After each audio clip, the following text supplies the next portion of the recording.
Okay. Good day everyone. In this video, we'll be talking about sa kanang energy methods in solving for deflections of beams. Okay. Okay. So, yan siya. Story before ta mag-delve in yun sa nitty-gritty details about energy methods. Let's try to picture this out sa lugar, ha? Pretty much like this yung conjugate beam na tay kuan dito. Awatong tong idea sa conjugate beam, ba? But in this case diri, we're talking about two similar systems unya the amount of energy nag-introduce ana sila ha. Okay? Now, we have a real beam lugar din eh. Say it is subjected to a set of real loads pod, ba? Yeah. So with that case din dara, with the real loads, we have sana real pod na klaseng deflection niya. Okay? Kani siya delta R. Yeah, let's try to imagine then na another system, similar na po niya in terms sa yung geometry o kuan diri, but isa lang ka buok equivalent force ang gakuan na sa ha, ga-act. Okay? We call that the virtual system lugar silbi na niya. Same ra gyapon na kuan na except ang kuan lang niya kani siya ng mga forces niya diri matagalan siya isa ka equivalent na force that will just give out the very same amount of deformation na gyapon din or deflection. Okay? But in this case, we'll just call this as delta V for vertical. Okay? Delta V for vertical and delta R for real. Now, sa ingana na case din diri, try sa din magkuan. Iset daw nato ni siya mga distances pod. Yeah, so basically unsa akong buhaton diri, ako gyapon buhaton dinhi sa iyaha. Now, akong himon diri, say I select a kuan diri an point ani sa atong beam which is defined as x. Yan na rin siya kanang gamay gyapon kina siya ng point diri. I'll call that as dx. Okay? Location wise kana tong gusto testing ng lugar. Now x can be any point sa atong beam. Okay? But this case ang diri ana siya. Dx lang gyapon siya. Okay? Now, sa ingana na kwanda yun, klaseng istorya, I would like to take this part over here. Okay? Kani siya. Ako rin siya i-enlarge. That tiny segment. Ako na siyang i-enlarge din diri. Now, what we all know ani sa yaha is that this small strip here, this appears to be kuan ana. Pa? Meant to be like that. Now, akuha ni siyang himuan diri og kuan. Say mag-run through ko kuan diri. Kanang na-shake kanang radius of curvature niya. Okay? Dili makita ang point. Sorry, medyo sisulaw ang suga. Now, sa nga na case din diri, ana ni siya, pa, na ni siya kuan diri. May kayo na kuan na, strip. Kani din siya with respect din sa kuan diri, say, nasa diri dapit sa tong beam. Tunga siya. We call this this quantity, this strand here as our neutral axis. Okay? Wala na siya stress there dapat na region. Naka na siya na layer rather. Now this is a very small na distance ani siya ha. Might as well just call this as unsa dx ba? Now with dx then dara, I could just say lang sa rendering that this is actually unsa d theta. Okay? This is our angle that should be. I think nani sa inyong kwan, derivation of flexural stresses na kwan na lesson from strength of material. So, you might want to check that out lang sa dayon. Okay? So, we have something like that na sa yaha. And then, kwan sa ta. Biyahe sa daw kuno tag din yan kwan. Cross-section ano niya. Pull out diri and I will have a section ani which generally looks like this.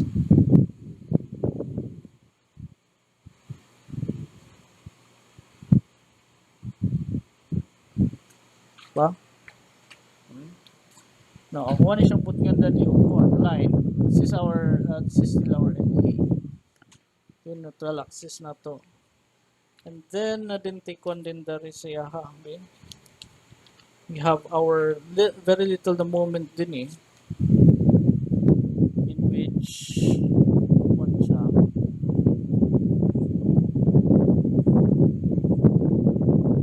what's that way saying ano yung reactive moment ana siya because we're bending this beam pana.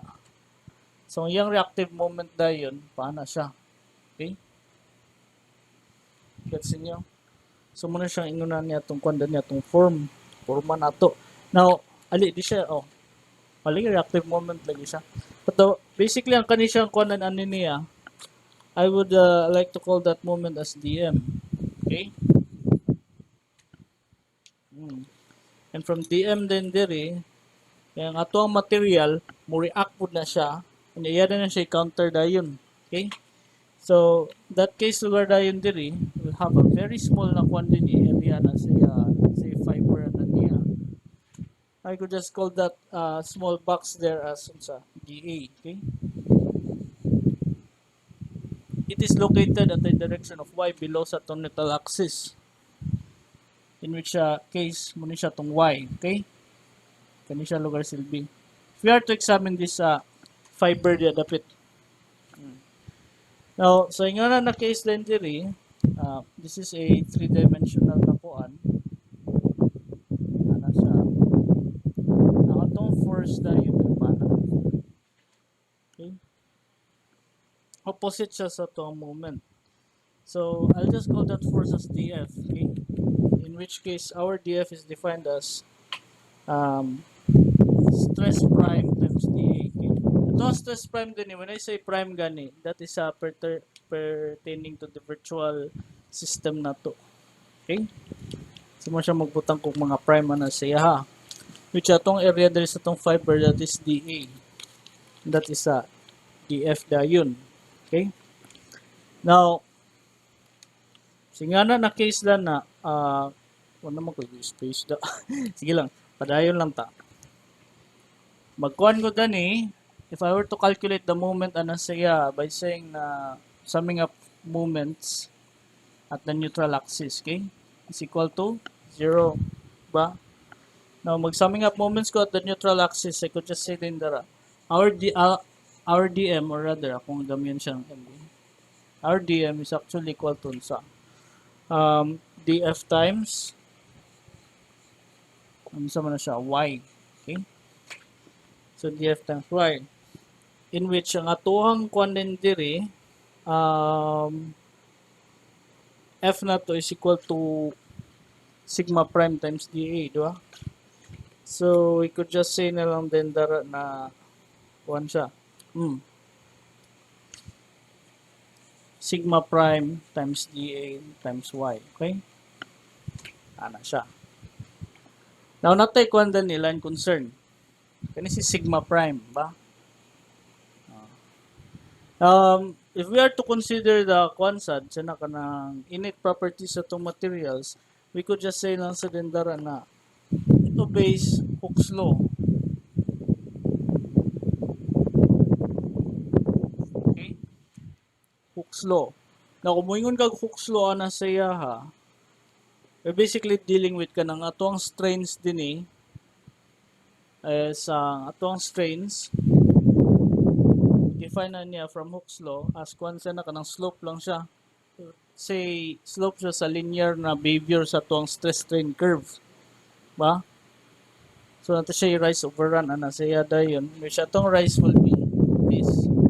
Atong run will be this. Okay? That also pertains sa kanisya. Ang atong Hooke's law, pasabot na niya kung mathematical ang atong understanding. Stress strain curve. Okay? Ano ba to? Linear siya. Okay? So, muna siyang kwanda na. Any material that nga kwan pa siya na siya sa elastic range, it basically obeys Hooke's law in which linear ang behavior na siya. Rise over run din ang labas na yun. Okay? Now, if rise over run na siya, I would also kwan ni siya, kung siya padayon-dayon. Okay?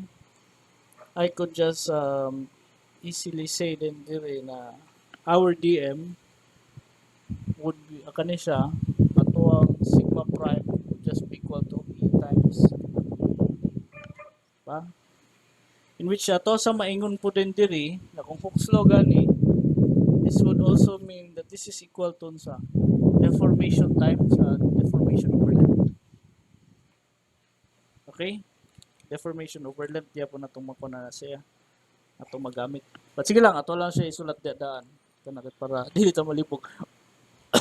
This derivation, we're combining lots and lots of equations and siya expressions para makuha nato makuha nga tong kinanglan. Now, sa ingana na kaso dayon, I would like to have this diri, padayon ako siya. I could say na din diri na ito ang kuan sigma prime which is equal to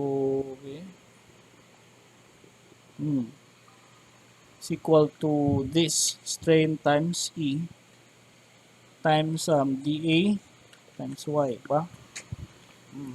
Napatay line concern din eh. Kini si kuan, kadot lang. Okay. Sige. I will turn to this. Hooke's law ba? We have this kind of things na word din eh. We have one yun, kung masusuri kay definition of strain that is actually equal to the deformation divided by sa tuang kwan undeformed na shape ba. Now we already say that din na kani siya we have dx. Okay, now kani siyang dx diri can also be equal to kani siyang kwan sige lang. Okay, pwede sa siya may mag ds po. Okay, ds is almost equal to dx by the way. Why? These are very small numbers. Okay, so you just need to have more imagination lang gid na saya. But either way, ang idea niya kay deformation over length ana niya. Okay, now kani siya nga to nasa neutral axis, this strand over here is not deforming, dili na siya ga-change ang length ana niya.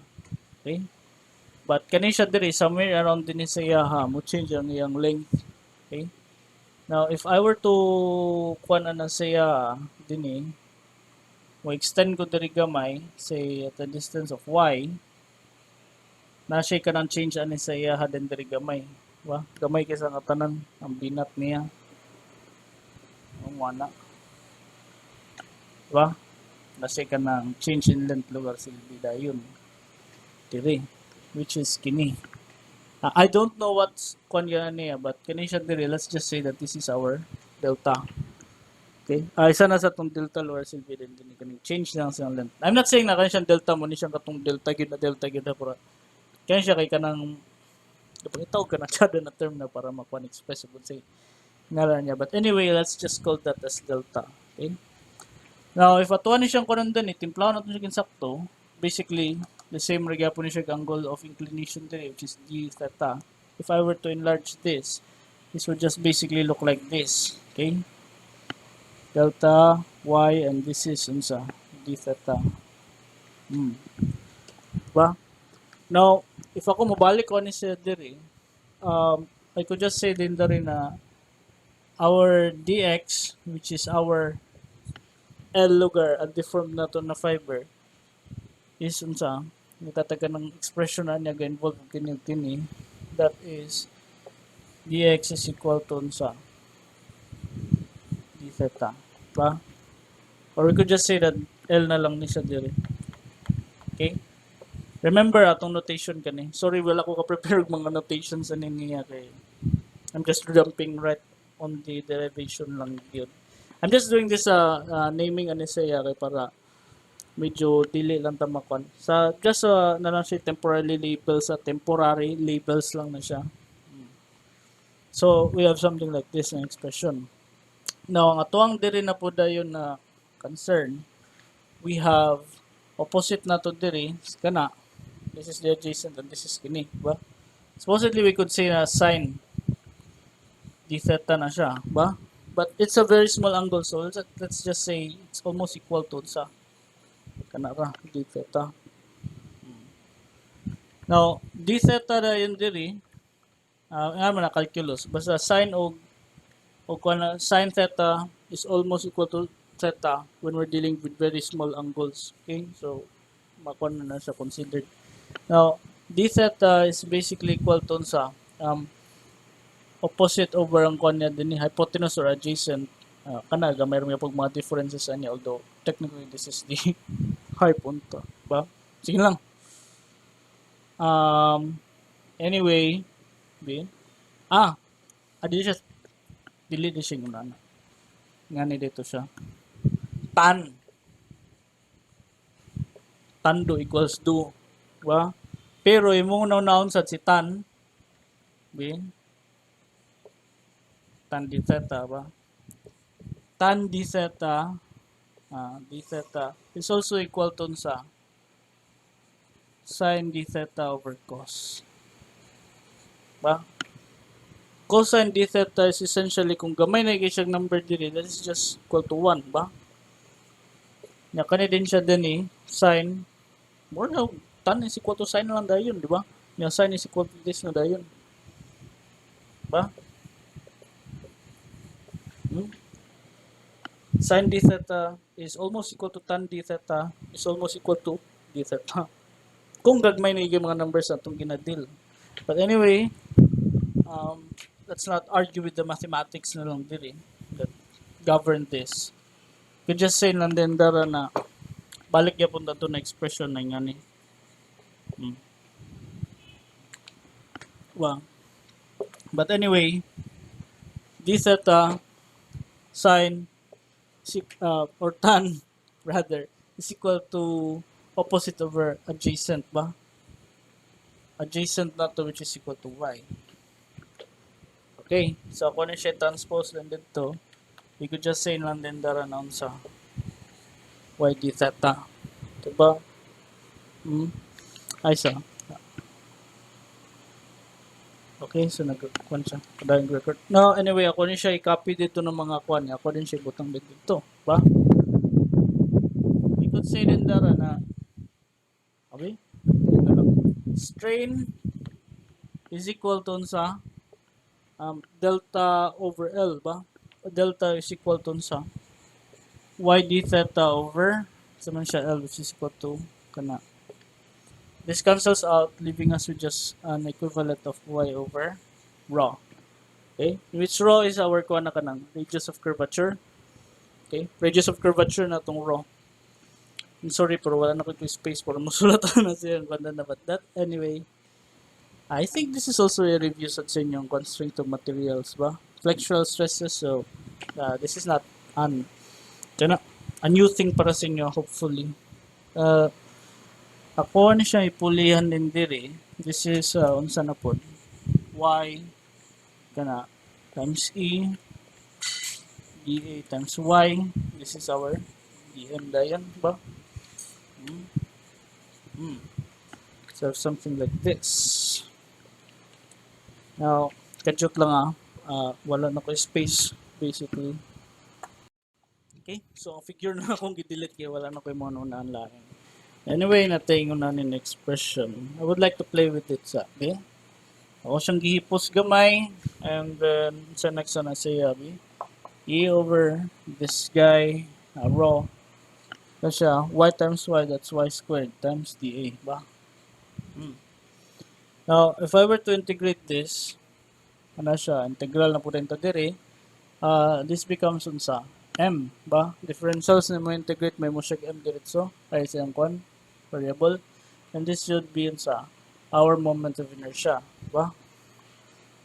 So, we have this, na siya times I, ba? So, if I will to rearrange this, I would like to have this na dayon, ba? 1 over rho is equal to m over ei.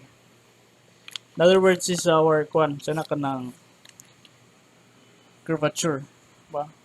Curvature, moment curvature relationship, rather.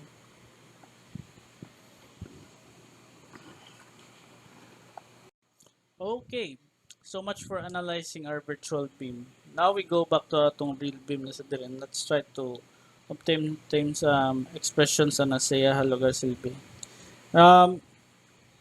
Ganyan ni siya.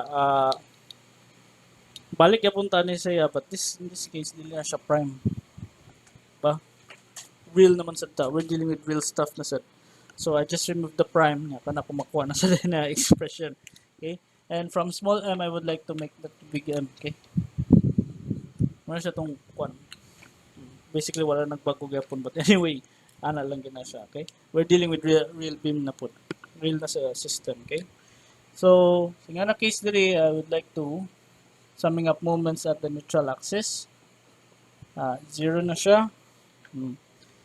Ako rin siyang kuanan din din. I'm dealing with DM, which is kuan ni counterclockwise, and DF dayon kay counterclockwise ba? Anyway, they're opposing ng forces dayon. Sa inyo na case in dara, we have DF times Y. In which case din dari, DM is equal to 1 DF is equal to this times DA times Y. Basically, paingon na punta ni tanan DA.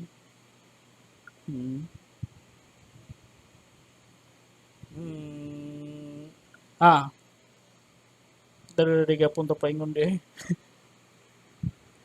Fast forward. Para sa mood Japanese ko kaya. Sorry. E over rho times I ba? M over EI na diagram yapon sa. But I have to put into mind diri that our this is equal to sa kana from string. Ba? So, singa na din na case din diri, we can obtain an expression that involves kini o kini. So, we could say that this over this is equal to sa over y. Okay? So, I will replace this katunadayon. I will have unsa over y times I. Okay? And finally, then we have the equation for the flexural stresses, which is equal to my over I. Okay? Basically, these are the konsa. Sige lang, this is a good refresher sa inyong strength of materials. Okay? Okay. So basically, dari na rin tamo suludan gamay sa atong kwan kana understanding about energy. Jut lang. Okay. So, let's try to understand unsa ni siyang kwan ang concept sa strain energy. Okay? Yung mga energy niya. Basically, we have a body lower silbi din eh. I'll just call this, or katong ato ang strip bitaw gi-mention ganiya. Na-stretch siya ba? At a distance of kani delta from atong L diri, which is dx. Okay? Atong label ni L din is dx man ba ato mang understood ganiya. So, from undeformed niya na length to deformed na length niya dayon ba? So, the amount of kuan na ni saya, work na gikuan na saya ha, gihimo para mabitad na siya. Amount ana siya, that is the internal na energy ana niya dayon. Okay? Ana kuan. For that case din diri, we could just say din diri na this deformation resulted from a differential work, very small work diri. Internal na siya, okay? In which na siya kuan din ni force times distance na to, ba? This is the force that's causing the work or katong gabitad na siya. And this actually diyan sa deformation, okay? Formation na siya. Now, if ako ano siyang i-expand, gamay,